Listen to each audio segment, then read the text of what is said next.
What's up, everybody? Welcome back to the channel. So today I wanted to spend a little time and talk to you about how to buy a new car. So if you think this is going to be a video bashing car dealerships or something like that, you might as well just turn off, because that's not what this is. But if you want to kind of figure out how you can help make the process smoother, then stay tuned. Do me a favor, smash that subscribe button. Stick around. I'm going to be bringing different kinds of content on this channel, from buying a car, trading in a car, shopping for a car. At the end of the day, that's kind of the business that I'm in. Is in the car business. I spent many years actually working in a dealership. I work with car dealerships today, so you won't see me bash the car dealerships. 99% of car dealerships are great. They take care of the customers. You see so many videos on here about how to get over on a car dealership, or that all car dealerships are bad. And don't get me wrong, there are some out there, it's a very small minority that might not do things exactly the right way. And that's not what we're going to concentrate on. I'm going to kind of jump across the board here. I don't have this like timed out, any kind of script or anything. I'm just going to kind of go off the cuff. So, the first thing I'm going to say is, the more honest you are as a consumer with the dealer, the better your experience is going to be. If you try to, think you're going to get over on a dealer or on a salesperson or an F&I manager at a car dealership, you're generally not. They've got to remember, they work with thousands of you every month. They've heard every story there is. They've heard every reason, a consumer can come up with to either not buy or not like the price they're being offered, or their trade-in figure, or whatever the case may be. So I promise you, they are the professionals. They hear it all, they see it all. So to think that you're going to go in and get by or get over on them in any way is just simply not going to happen. So obviously today, shopping online is where I feel like all of you are probably going to start your process, and I actually encourage that. Shop around online, look around, figure out what you want in a vehicle, do your research on that vehicle, and kind of narrow it down. And then when you get down to the point of, you found what you like, and I'm going to focus this more on new cars for today. I'll do a separate one on used. But for new cars, the pricing is pretty much out there for you to see on every dealership's website that you go to. They're having to list all the prices online. They're having to disclose that on their websites. And generally that pricing is pretty much as low as it's going to get. In today's market, everything is very, very competitive when it comes to, dealerships and them trying to sell a car. If a dealership is not putting their best price out there up front, they're probably not going to get a whole lot of business. A lot of, shoppers coming into the store, sending in inquiries. So it's important for them to put that pricing out there pretty much as low as they can get, because today there's software out there that dealership can see what all the other dealerships around them have the same unit price for. So they're all competing against each other to make sure they have the correct price on that vehicle when you look at it. So also, while you're online, you're going to see some dealerships who will disclose or show all the rebates and incentives available from the manufacturer broken out on their websites. Some might lump it together and have some disclosures on there. So read through the website, look at the rebates that are listed on the dealership's website. Some might have qualifiers. So there's going to be some consumer rebates. There might be dealer cash that they've already factored in there. There might be a college grad rebate. There might be a military rebate, first responders, whatever the case may be. So you need to look at that and realize whether or not that qualifies for you. So if you're not, if there's a military rebate showing, out of the price, if you're not a military or a veteran, don't expect that you're going to get that, because you're not. And there's no way for that rebate to be given to you because you have a friend or a relative that is a vet. It has to actually be the one that's purchasing the vehicle. And do your shopping online. Kind of at least narrow down, what you're interested in. And most people, when they decide they're in the market for a new car, they already know kind of what they're interested in from a, hey, I'm looking for a four-door sedan, or I'm looking for a truck, or I'm looking for an SUV. You already pretty much know that when you start the process. So narrow down to, I'd say get it down to, 3 models that you're interested in at least. And then go drive them. I mean, look, you're not going to know whether or not you really like that vehicle until you go lay hands on it, feel it, drive it a little bit. Don't be scared of the salespeople. I promise you, they're not going to hurt you. Most of these sales guys are great guys, fun to be around. They know the products extremely well. While you can research on the websites and figure out a lot of information, they're going to be up to date and trained on that product to really help make that decision. And most of them are not going to be high pressure, salespeople. They've got goals to meet. But they understand that you have options. They know they're not the only dealership in town. They're going to try to earn your business while you're there and do an excellent job to show you the vehicle and the value behind the vehicle. And they're going to try to get you to come inside the store to sit down and talk about figures, because at the end of the day, that's their job, is to sell you a car. So don't hold that against them. They're just doing their job just like you do. So I see a lot of people online and on YouTube videos talking about dealers making tens of thousands of dollars when they sell a vehicle, and that's simply not true. Most dealerships average 3 to 5% profit on a vehicle, if that. Probably less than that at this point, less than 3%. You got to figure, if you're looking at a $50,000 MSRP vehicle, costing that vehicle, or the invoice, or whatever they're going to sell it to for the rebates is going to be in the mid to low 40s. The dealers have a set cost on that. They had to buy that car from the manufacturer, and the manufacturer gets paid before the dealer even sells the vehicle, because they have to bring it in and stock it on their lot. So don't think that there's tens of thousands of dollars of negotiating room on a new vehicle. It just simply is not true. Now, you might see dealers advertising, $12,000 off, $15,000 off, sure, and that's going to be represented and displayed on their website or on that pricing on that vehicle already. So what I'm saying is, don't think you're going to get an additional huge amount of money off of that vehicle. It might be that amount off of the MSRP originally on the window sticker, but you're not going to get that huge amount of money off the price you see on the website. So second part, I see a lot of people saying, hold your trade back. Don't tell me you have a trade in until the end.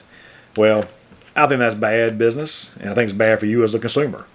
If anything, tell them up front. Hey, let them be appraising your trade in while you're driving the new vehicle. Why make that a longer process? Today we keep hearing consumers want to speed up the process of buying a car. Dealerships are all about that, but you've got to help them make that a faster process by being upfront with them and being honest with them. You want them to be honest with you? Be honest with them. Tell them up front, yep, here's my trade-in. And when you come back with your figure for the trade-in, show me as a consumer the ACV. What is the car actually worth? What are you willing to write me a check for that vehicle? And the reason why I like doing it that way is that you're dealing with, straight numbers. Hey, my car is worth this. I'm buying your car for this. That's your bottom dollar on yours. There's the best you'll give me on mine. What the actual cash value is on it. Think about it like this. If you were to go out and total your vehicle today, what would the insurance company write you a check for? That's your actual cash value for your vehicle. And that's what you need to get from the dealership. Some people want to see, more for their trade, so dealers will show more and then maybe add a little bit to the selling price of the vehicle. But in today's time, where everything's marked down as low as they can just about get on the front end, it's hard to show a huge over allowance on a trade-in. So I like dealing in straight numbers. I buy cars today just like you do, and this is kind of how I do it. And I think it's not something that takes anything away from the dealer. If anything, hopefully it helps them and make it a smoother process for the consumer. But to tell them to show you the ACV of the vehicle. That way you're dealing in real numbers. And just so everybody understands, if you have a payoff on your vehicle that is greater than the ACV, that amount is going to get added to the bottom line of the vehicle you're trying to buy. Let's say your ACV on your vehicle is $15,000 and you owe $18,000. Someone has to pay that $3,000. And that's going to be you, the consumer. So that's going to get added to the bottom line of the new purchase on the new vehicle. Now, the good thing is, with the amount of discounts and things that are going on right now in the market, that's generally very easy to do, and the banks will allow that if you are financing a vehicle. The banks will allow you to roll that into the new loan and be able to extend that amount out over the term of that. When you are shopping online, obviously you're going to be able to submit a lead to the dealership inquiring about the vehicle. There's also some things going around with these form letters that some consultant out there for consumers is telling you to send out to every dealer within 500 miles of you. Send them this form filled letter, basically saying, "Hey, I'm shopping this car at dealers across all these different areas. Send me your best price." Well, that's not a real good move either, because most of these car dealers are locally owned and operated businesses, and you should want to support the businesses in your community. Most people don't realize, but car dealers are some of the largest charitable donate to charities in larger proportions than most other corporations. So support your local businesses. It's okay to send out a lead price inquiry or whatever through their website to try to, if you want to work the deal that way. A lot of dealers now are offering to where you can do a deal completely remotely, through the computer and through the internet, and that's great as well. If that's the way you wanna do that. Call me a little bit old school. I'm all about technology, but I like to go lay hands on a vehicle before I decide I'm gonna buy it. I want to drive it. I want to make sure it's comfortable, make sure I fit in it. That's why I still like going to the store, and it still creates that personal touch with that dealership who you are about to create a business relationship with, because at the end of the day, you're going to need to get that vehicle serviced. Cars pretty much have a minimum of 3 or 36,000 mile factory warranty. Some go longer than that. Some go up to 100,000 miles or 75,000 miles. And then they're also going to offer extended service contracts through the F&I department when you buy the vehicle. I think those are based on whether or not how long you plan on keeping the car, how many miles you're going to drive on the car. Me personally, I have a vehicle extended service contract on my vehicle. I drive a lot of miles, and I don't take the chance. So it's a very small amount of money you pay for insurance, and hoping that the vehicle, obviously you don't hope you never need it, but should something major go wrong in these cars, and they are very much a lot of technology in these cars now. And if your vehicle service extended service contract will cover those, make sure you get the high tech plan so that it does. Instead of you paying just $100 for the deductible, that'll take care of that coverage.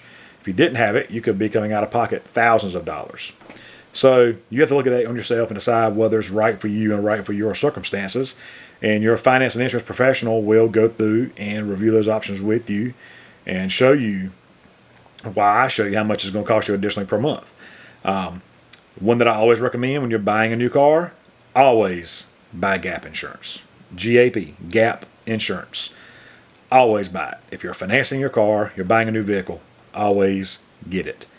Here's why. Earlier we talked about, if your vehicle's totaled, your insurance is going to give you the actual cash value.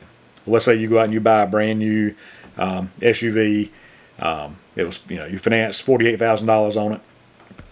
A month later, you're driving wherever, and the car is totaled. Say you get hit by somebody else, or even if it's your fault, whatever. Insurance is still only going to pay you what the car is worth at that exact moment on wholesale money ACV. So say you still owed $47,000 on it, $48,000 a month later, really.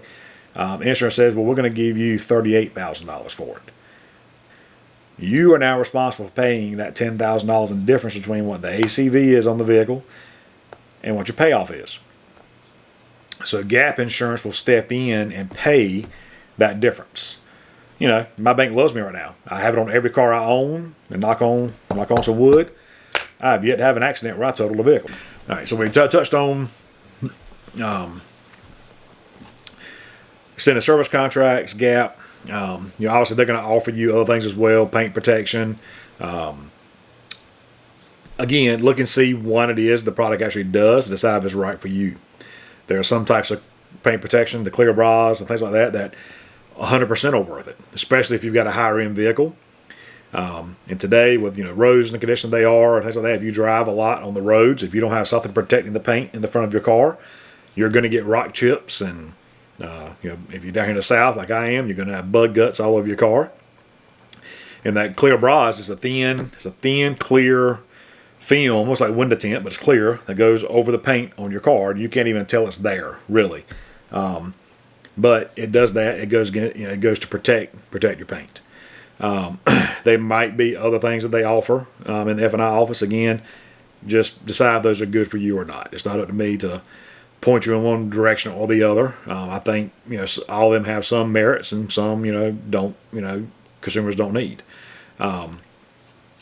Once you bought your vehicle, it's then going to come time to service it after the fact. Key to having a long-lasting, good-running vehicle is the maintenance and servicing that vehicle according to the manufacturer specs. I see a lot of videos on YouTube as well talking about, well, you don't need to go back to the franchise car dealership to have this done. Oil changes, whatever. You can go to Jiffy Lube or Pep Boys or wherever. Sure, you can. Me personally, I always go back to the franchise dealer. Because a lot of times, especially while it's under warranty, and yes, they can't technically not warrant the vehicle because you had it serviced elsewhere. But again, like I said, these are locally owned and operated businesses. You're a car dealer, and to me, you're creating a business relationship with them. And it's one where, hey, you bought a vehicle from them, you have your car serviced there. When it comes time and something happens and you need some extra help, say you're barely out of warranty and something does go wrong, or whatever the case may be, they're more apt to step up and help you with that issue. And I've heard horror stories from some of these smaller shops and things where people have gone there and had their vehicle serviced, and it did not go very well. From oil plugs being left out, cars getting dropped off of lifts, whatever the case may be. And by no means am I saying that can't ever happen at a franchise service department as well. But I think it's less of a chance of it happening. Pretty much they're all, all the people at the franchise car dealer are ASE certified mechanics. They know what they do. They have to go to schools for that particular brand of vehicle that they work on, and they have to be trained in it. A lot of times there are specialized tools they have to buy and be trained on to work on some of these vehicles, especially some of the higher end luxury cars and trucks and things like that. So I think it's important for you to go back to the dealer where you purchased your vehicle from. A lot of them now offer free maintenance, for the time period that you had that the vehicle's under warranty. So a lot of times there's a cost benefit to that as well. Again, you just got to find out all the details. Some offer tires for life, to where as long as you're getting your vehicle serviced with them for oil changes and tire rotations, that they're going to keep new tires on your vehicle the entire time, for a set period. Generally not the entire time you own it, but for a set period. But just make sure and do your part, do your due diligence, and researching all of that and understanding all of that. Again, dealers are some of the nicest, most down-to-earth people, people working in a car dealership you'll ever meet. Are there some bad apples out there in the market? Sure, but there's bad apples in every profession out there. So to say that, car dealers are, bad, people is just simply false. If you want to compare it to something, look at, people think car dealers make too much. Look at what you're buying, what you're paying for your iPhone or for your your smartphone. These things right here cost thousands of dollars, and we go out and we just pay for them. No questions asked. We don't ask to see the invoice. We don't ask to see, ask for a huge discount. We go to Best Buy and buy that new 70-inch TV. You don't ask for to see their invoice. So treat car dealers like people, salespeople, and they're going to treat you the same. And everybody's going to have a great day and a great buying experience. I sold vehicles for almost 10 years. All the way from sales to management, F&I, used car manager, did it all. And I love what I do. For the most part, all of our customers loved us because we treated them right. And I believe most car business, car salespeople do treat their customers right. Again, go look at it as a fun experience. I still love going to test drive cars today, even if I'm not buying one. But I don't want to waste a salesperson's time. But I just, the process can be very fun. You want to go drive vehicles that you're not used to driving, and figuring out what you like the best. So, so that's a quick kind of synopsis of what I was talking about. And I'm gonna do another one of these on used cars. I'm gonna do another one kind of focused on the trade-in to kind of help you in that process to, again, make it a easier process for you and the dealer themselves. So hope you found some value in this quick video I shot. So hit the subscribe button. I'll be bringing more content along with the car content as well. Hope to get some car reviews going pretty soon. So stay tuned, hit that subscribe button, and we'll see you soon.